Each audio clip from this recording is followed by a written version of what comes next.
Series channel ആദ്യമായാണ് കാണുന്നതെങ്കിൽ channel subscribe ചെയ്യുക. നോട്ടിഫിക്കേഷനുകൾക്കായി ബെൽ ഐക്കണും ക്ലിക്ക് ചെയ്യുക. യാത്രാ വീഡിയോകൾക്കും വിവരങ്ങൾക്കുമായി ജോയിൻ ബട്ടൺ ക്ലിക്ക് ചെയ്ത് ചാനൽ അംഗത്വമെടുക്കാം. കുംഭകോണം ക്ഷേത്രങ്ങളുടെ നഗരമാണ്. ഏതൊക്കെ ക്ഷേത്രങ്ങളിൽ പോകണമെന്ന് ഇവിടം സന്ദർശിക്കാൻ എത്തുന്നവർ എപ്പോഴും ആശയക്കുഴപ്പത്തിലാകാറുണ്ട്.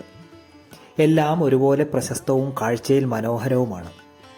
ഒന്നോ രണ്ടോ ദിവസത്തേക്ക് എത്തുന്ന സന്ദർശകർക്ക് ഇവയെല്ലാം കണ്ടു തീർക്കുക അസാധ്യം.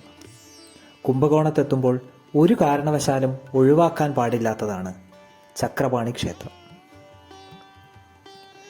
കുംഭകോണത്തെ ഏറ്റവും പ്രധാന ക്ഷേത്രം ആദി കുംഭേശ്വരർ ക്ഷേത്രമാണ്. കുംഭകോണം എന്ന പേരിന് കാരണമായ ക്ഷേത്രം. ഈ ക്ഷേത്രത്തിന്റെ പ്രധാന ഗോപുരവാതിലിന് മുന്നിലാണ് കുംഭകോണത്തെ പ്രധാന മാർക്കറ്റ്. ആദി കുംഭേശ്വര ക്ഷേത്രത്തിന് മുന്നിലൂടെ മാർക്കറ്റിലെ തിരക്കിനിടയിലൂടെ നടന്നാൽ ചക്രപാണി ക്ഷേത്രത്തിലെത്താം.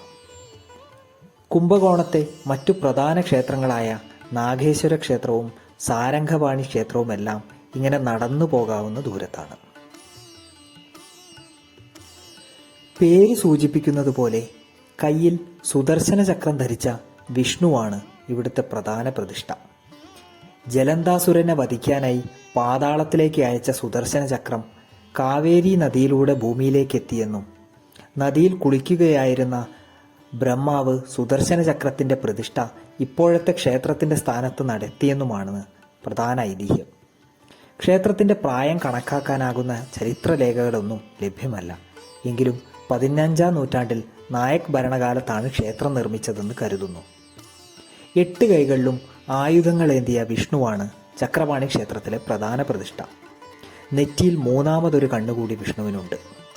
പഞ്ചമുഖ ഹനുമാനാണ് മറ്റൊരു പ്രധാന പ്രതിഷ്ഠ.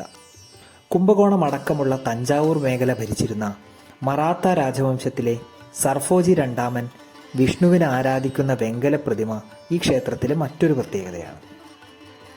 രാവിലെ 7 മണി മുതൽ ഉച്ചയ്ക്ക് 12:30 വരെയും വൈകിട്ട് 4 മുതൽ 9 മണി വരെയുമാണ് ക്ഷേത്രം സന്ദർശിക്കാനുള്ള സമയം. സീരീസ് ചാനലിലെ ഈ വീഡിയോ ഇഷ്ടപ്പെട്ടാൽ വീഡിയോ ലൈക്ക് ചെയ്യുക, അഭിപ്രായം കമൻറ്റ് ചെയ്യുക, കൂട്ടുകാർക്ക് ഷെയർ ചെയ്യുക. ചാനൽ മെമ്പർഷിപ്പ് എടുക്കാൻ ജോയിൻ ബട്ടൺ ക്ലിക്ക് ചെയ്യുക. നന്ദി.